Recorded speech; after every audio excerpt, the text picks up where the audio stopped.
नमस्कार मित्रों, मैं आज आप लोग को बिहार स्टेट हिंदी विषय का मॉक टेस्ट लेके उपस्थित हूँ, जिसमें ये जो मेरा ये प्रश्न की सीरीज है, इसमें भाषा से संबंधित पूरी सीरीज है।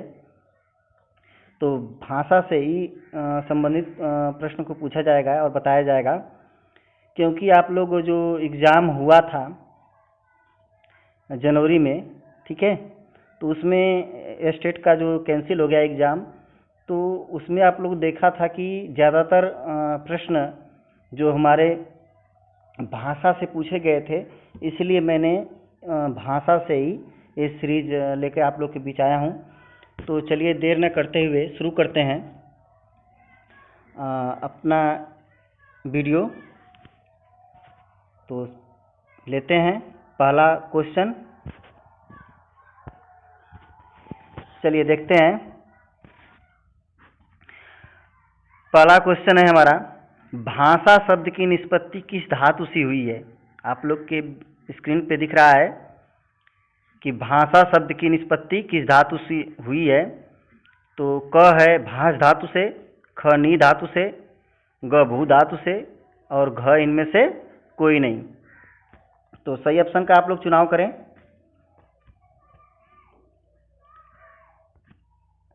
चलिए देखिए, इसका सही ऑप्शन है क भाष धातु से। भाषा शब्द की निष्पत्ति किससे हुई है? भाष धातु से। तो क वाला ये सही है आपका। चलिए अगला प्रश्न देखते हैं, ठीक है। अगला प्रश्न हमारा है, जो वाणी वर्णों में व्यक्त हो उसे भाषा कहते हैं, यह किसने कहा है। ठीक है, यह विचार है, कह सकते हैं भाषा की परिभाषा भी कह सकते हैं। तो किसने दिया है कि जो वाणी वर्णों से व्यक्त हो उसे भाषा कहते हैं, यह किसने कहा। क है कामता प्रसाद, ख है बाबूराम सक्सेना, ग सुकुमार सेन और घ पतंजलि। तो सही ऑप्शन का आप लोग चुनाव करें। इसका सही ऑप्शन हो जाएगा ऑप्शन घ, पतंजलि ने। पतंजलि ने कहा था कि जो वाणी वर्णों में व्यक्त हो उसे भाषा कहते हैं, यह पतंजलि ने कहा। इसको उन्होंने संस्कृत में भी कहा कि व्यक्ता वाच वर्णा ऐसा त इमे व्यक्तवाचा।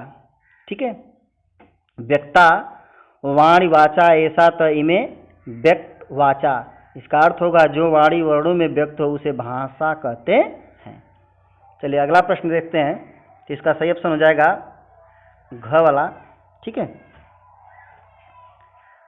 अगला प्रश्न देखते हैं, प्रश्न नंबर 3।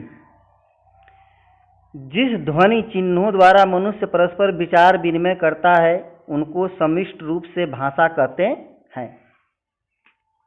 जिन ध्वनि चिन्हों द्वारा मनुष्य परस्पर विचार विनिमय करता है उनको सम्मिश्र रूप से भाषा कहते हैं, यह कथन किसका है। तो क है कामता प्रसाद, ख है बाबूराम सक्सेना, ग है सुकुमार सेन, घ पतंजलि। तो सही ऑप्शन का आप लोग चुनाव करें। इसका सही ऑप्शन हो जाएगा ऑप्शन ख, बाबूराम सक्सेना। ठीक है, ऑप्शन ख बाबूराम सक्सेना ने कहा था। चलिए अगला प्रश्न देखते हैं, प्रश्न नंबर 4। विचारों की अभिव्यक्ति के लिए जिन व्यक्त एवं अस्पष्ट ध्वनि संकेतों का व्यवहार किया जाता है उन्हें भाषा कहते हैं। ठीक है, अभी आप लोगों ने जो परिभाषाएं या विचार देखे वो भारतीय विद्वानों के थे। ठीक है, चलिए देखते हैं, विचारों की अभिव्यक्ति के लिए जिन व्यक्त एवं अस्पष्ट ध्वनि संकेतों का व्यवहार किया जाता है उन्हें भाषा कहते हैं। ऑप्शन क कामता प्रसाद, ख बाबूराम सक्सेना, ग सुकुमार सेन, घ गार्डिनर। तो यह किसका कथन है? सही ऑप्शन का आप लोग चुनाव करें।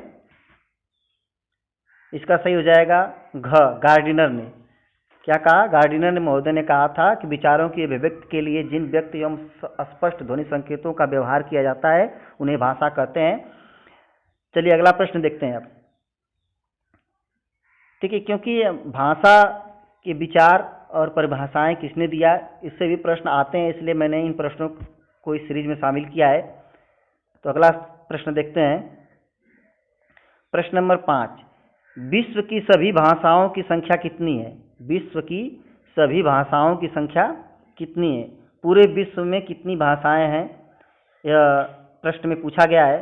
तो क है 3000, ख है 2000, ग है 1000, घ है 5000। तो सही ऑप्शन का आप लोग चुनाव करेंगे कि पूरे विश्व में कितनी भाषाएं हैं। ठीक है, तो इसका सही ऑप्शन हो जाएगा ऑप्शन क। ठीक है, लगभग 3000 हैं। ठीक है, कुछ विद्वानों ने, देखिए यहाँ पे कुछ विद्वानों ने क्या कहा है कि विश्व में 27,2796, ठीक है ना, 2796 भाषाएं हैं। कुछ विद्वानों का मत था, लगभग मान लिया गया 3000। ठीक है, चलिए अगला प्रश्न देखते हैं।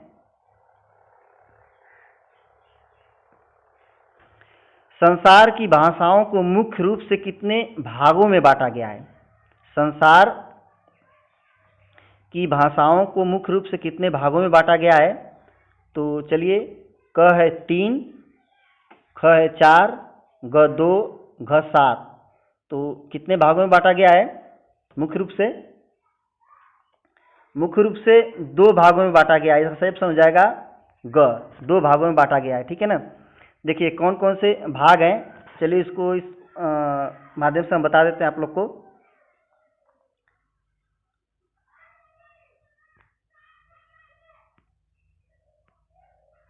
यहाँ पे देखिए हम समझा रहे हैं। देखिए पहला है आकृति मूलक। क्या है? आकृति मूलक।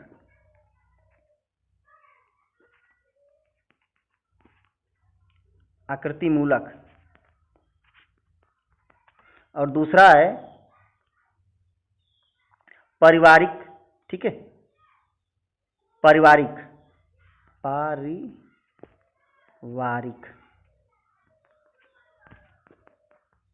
ठीक है, आकृति मूलक में आप पाएंगे कि भाषाएं जो हैं वह आकृति के रूप में बांटी गई हैं। जैसे इसमें आता है वाक्य रचना, रूप, पद। ठीक है, और उनकी रचना कैसी हैं? ठीक है, वाक्यात्मक होती हैं, पदात्मक होती हैं, पदाश्रित होती हैं, रूपात्मक होती हैं। आकृति मूलक में, किसमें? आकृति मूलक में आप पाएंगे। अब पारिवारिक मूलक में आप पाएंगे तो इसमें पारिवारिक मूलक में आ जाता है आपका पद रचना। ठीक है, पद रचना, वाक्य रचना, ध्वनि, अर्थ, शब्द और स्थानिक समीपता। ठीक है, इतने आती हैं। चलिए अगले प्रश्न की ओर चलते हैं।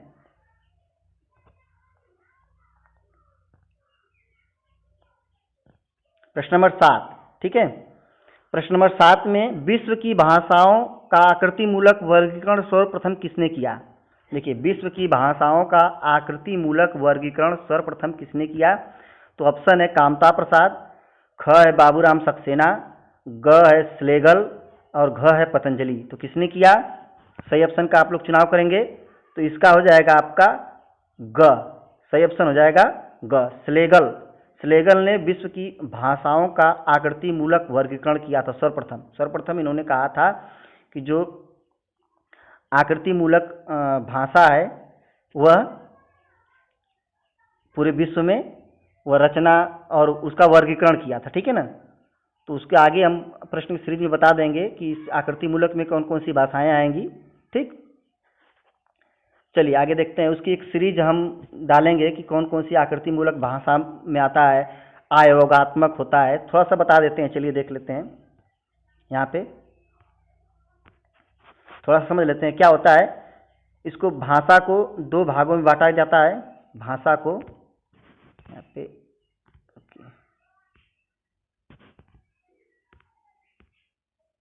भाषा को 2 भागों में बांटा जाता है। कितने भागों में? 2 भागों में। पहला होता है आयोगात्मक और दूसरा होता है योगात्मक।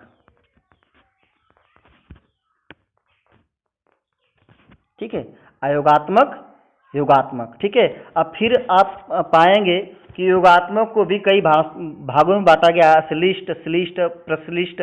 ठीक है, ठीक, तो इसका हम एक अलग वीडियो बना देंगे, उसमें पूरे चार्ट आप लोग को दिखा देंगे। ठीक, आज इतना ही रहते हैं। चलिए इसमें आगे देखते हैं अगला प्रश्न, प्रश्न नंबर 7,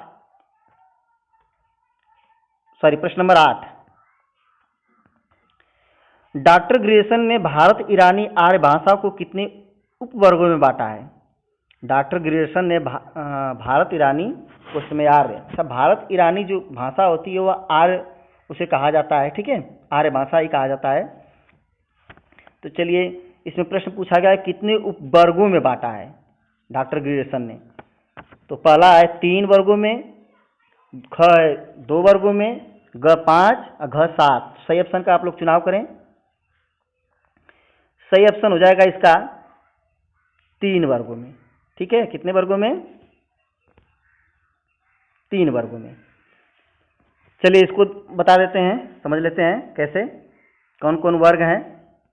तो इसको देखते हैं यहाँ पे। पहला है ईरानी, ठीक है, ईरानी। और दूसरा है दरद। और तीसरा है भारतीय आर्य भाषा, ठीक है, भारतीय आर्य भाषा, ठीक है। अब प्रश्न कभी भी पूछ सकता है कि दरद कौन सी भाषा है, ठीक है, किसने वर्गीकरण किया? तो ईरानी को आर्य भाषा भी कहा जाता है, ठीक है, ईरानी को आर्य भाषा के रूप में भी जानते हैं।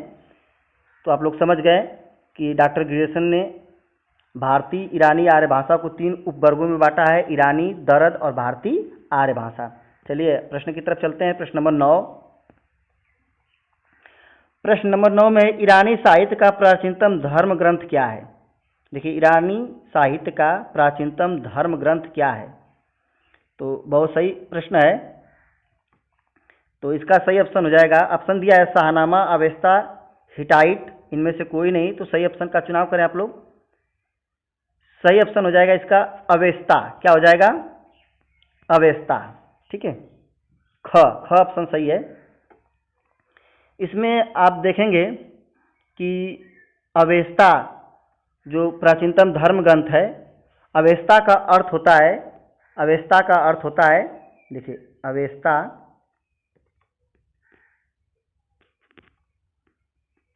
का अर्थ हो शास्त्र। क्या कहते हैं अवेस्ता को? शास्त्र, ठीक है।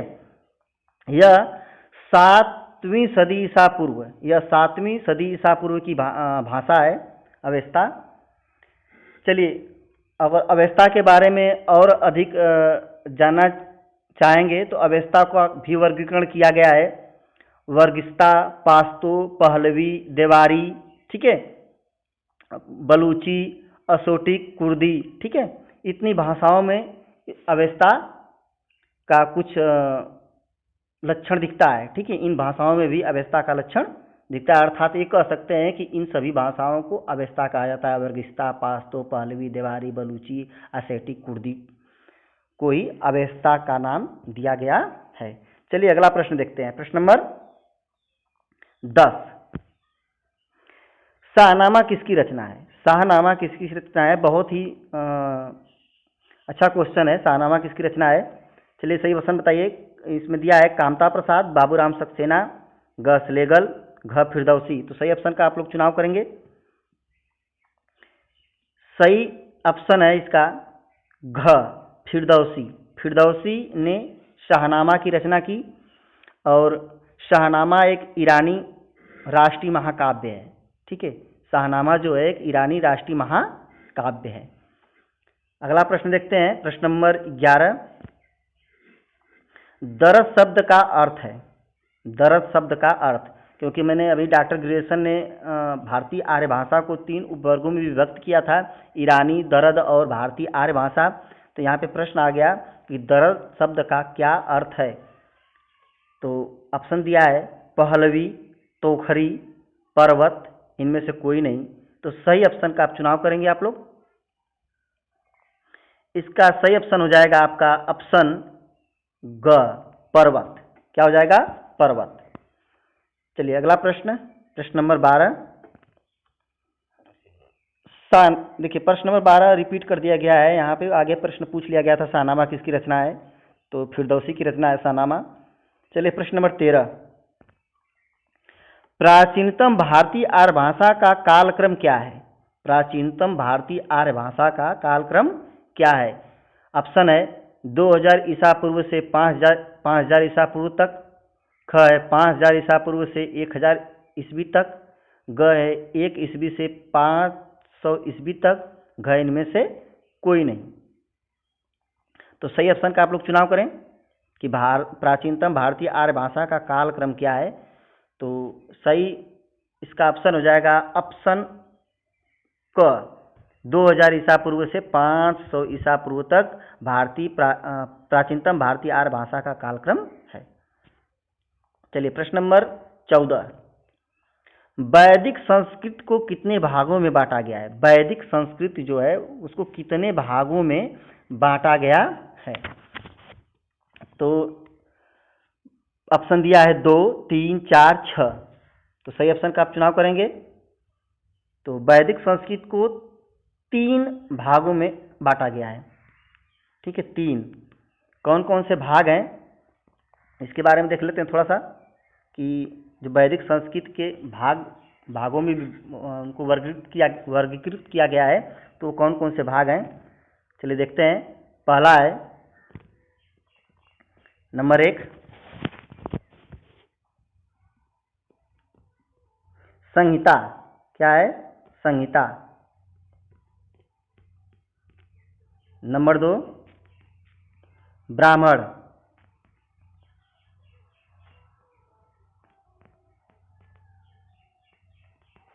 ब्राह्मण। और नंबर 3 उपनिषद।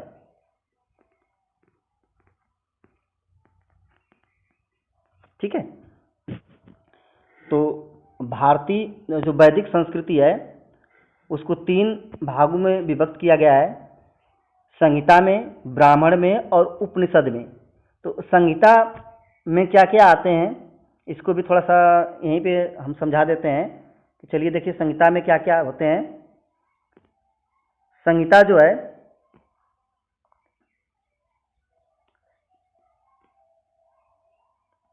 संहिता में आपके वो जो वेद होते हैं ना, ऋक संहिता, यजु संहिता और साम संहिता, अथर्व संहिता, तो उसे कहते हैं ऋग्वेद, यजुर्वेद, सामवेद, अथर्ववेद, है ना।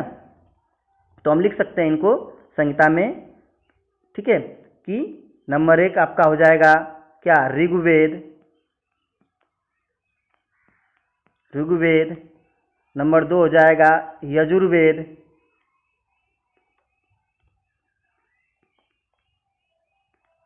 नंबर 3 हो जाएगा आपका सामवेद। नंबर 4 हो जाएगा आपका अथर्ववेद। ठीक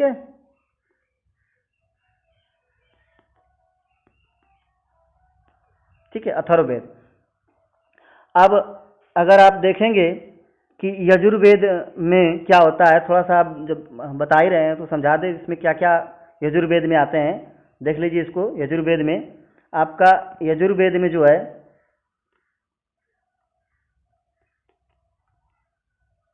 पहले ऋग्वेद में देखते हैं। ठीक है, पहले ऋग्वेद में, क्योंकि नंबर से देखिए ऋग्वेद में क्या है।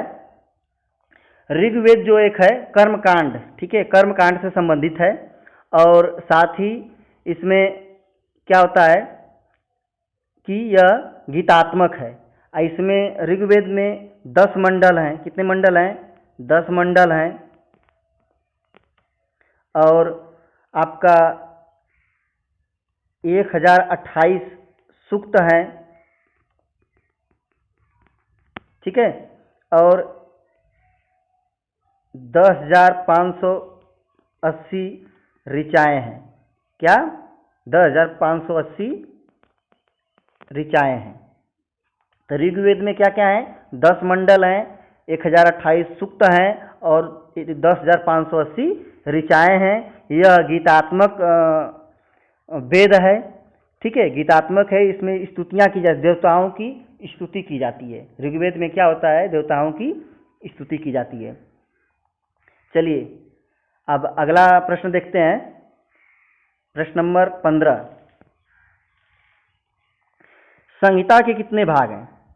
ठीक है, यहाँ पे संहिता के कितने भाग हैं वहीं आप अभी जस्ट मैंने बताया, तो ऑप्शन दिया है 2, 3, 4, 6, तो सही ऑप्शन हो जाएगा आपका 4।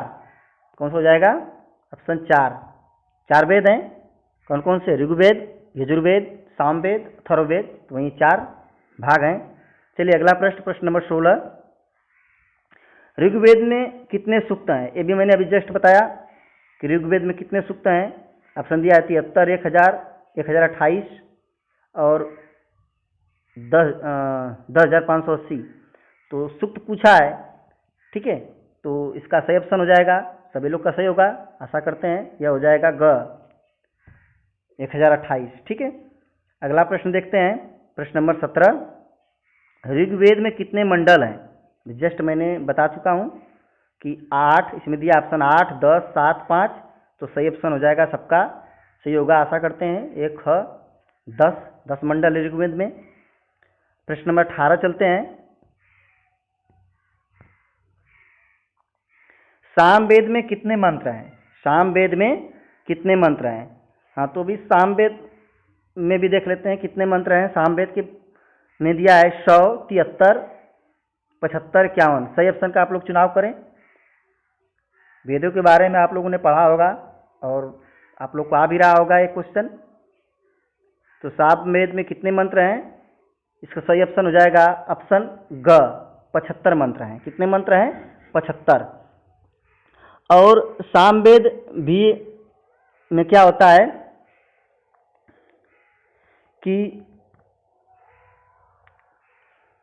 ये भी गीतात्मक ही है, ठीक है, यह गेय है। क्या है? गेय, अर्थात गाए जाने वाला। सामवेद क्या होता है? गेय वेद है, कह सकते हैं इसे गेय। कभी कभी प्रश्न पूछा जाता है कि सामवेद कौन कैसा वेद है, तो कह सकते हैं गेय है, गाए जाने योग्य वेद है। ठीक है, चलिए अगला प्रश्न देखते हैं, प्रश्न नंबर 19।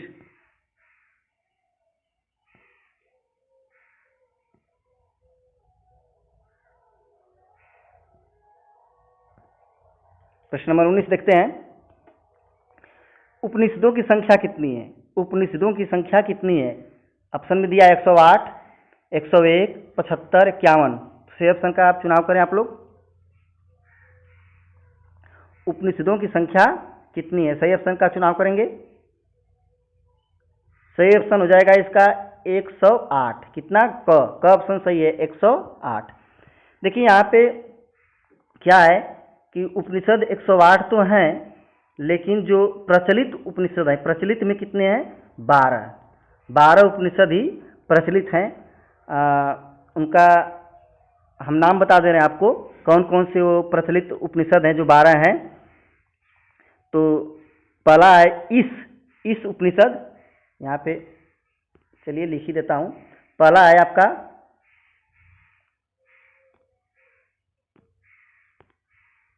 इस, ठीक है, इस है। दूसरा है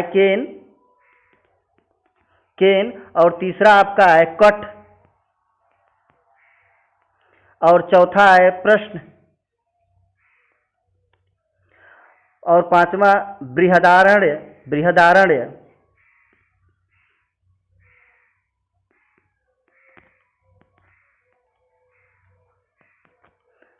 और आपका छठा है ऐतरेय,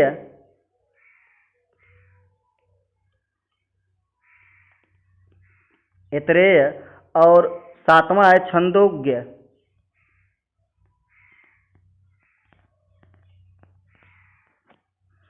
और आठवां है तैत्तिरीय।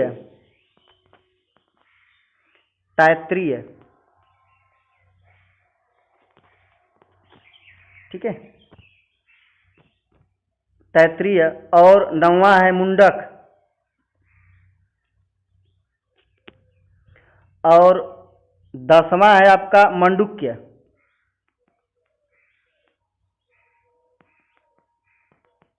11वां आपका है कौशितकीय,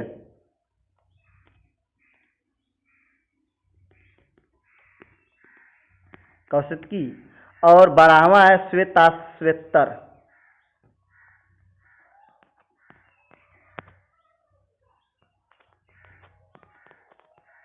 ठीक है, यह 12 आपके उपनिषद जो प्रचलित में है। वैसे उपनिषदों की संख्या कितनी है? 108। ठीक है, 108 उपनिषदों की संख्या है। तो वहाँ पे पूछा था कि 108 कितने उपनिषदों की संख्या है, तो 108 है। लेकिन प्रचलित में कितने उपनिषद हैं? 12 ही हैं, मैंने आपको बता दिया। चलिए अगला प्रश्न है 20वां प्रश्न। भोलानाथ तिवारी के अनुसार समास की संख्या कितनी बताई गई है? भोलानाथ तिवारी के अनुसार समास की संख्या कितनी बताई गई है? आपका एक प्रश्न ये आ गया। चलिए कोई बात नहीं है, भाषा से, चलिए भाषा से व्याकरण से है तो आ गया तो इसको बता दिया जाता है। सही ऑप्शन इसका चुनाव करिए आप लोग। क 6 दिया है, ख 3, ग 4 और घ 7। सही ऑप्शन का चुनाव करेंगे आप लोग। भोलानाथ तिवारी के अनुसार समास की संख्या कितनी है? तो इसका सही ऑप्शन हो जाएगा ऑप्शन ग। क्या हो जाएगा? ऑप्शन ग, 4। भोलानाथ तिवारी ने 4 ही समास बताए हैं। कौन कौन से आप लोग जानते हैं? 2 समास को छोड़ दिया गया है, अव्ययीभाव समास। ठीक है, कौन कौन से समास? अव्ययी और द्विगु। अव्ययीभाव समास को और द्विगु समास को छोड़ के बाकी ये 4 समास को समास माने हैं भोलानाथ तिवारी ने। तत्पुरुष, कर्मधारय, बहुब्रीहि और द्वंद्व, इन्हीं 4 को ही माना है। वैसे समास कितने, अगर व्याकरण की भाषा में कहें तो समास कितने हैं? 6। कौन कौन से? अव्ययीभाव समास, तत्पुरुष समास, कर्मधारय समास, बहुब्रीहि समास और द्वंद्व समास, द्विगु समास। ठीक है, ये 6 समास हैं। तो आज के वीडियो में बस इतना ही। ये 20 प्रश्न मैंने आप लोग को कराया। तो वीडियो अच्छा लगा हो, प्रश्न आप लोग के हेल्पफुल हो, तो वीडियो को लाइक सब्सक्राइब करें। ठीक है, अब मैं आप लोग को डेली बाय डेली एक वीडियो प्रोवाइड करूंगा, क्योंकि यह स्टेट का एग्ज़ाम सितंबर में 9 सितंबर से निर्धारित कर दिया गया है। ठीक, 25 अगस्त से एडमिट कार्ड जारी कर दिए जाएंगे। तो सभी लोग मेहनत से तैयारी करें और अपनी इस बिहार जो यह स्टेट है शिक्षक भर्ती है, इसमें एक सीट निश्चित कर लें कि हमें एक सीट हर हाल में पाना है। इसके लिए दिन रात एक कर दीजिए। तो यही हम आशा करते हैं कि आप लोग ज़रूर से ज़रूर मेहनत करेंगे और अपना जो लक्ष्य है बिहार स्टेट, इसको अवश्य ही पाएंगे। तो आज के लिए बस इतना ही। धन्यवाद।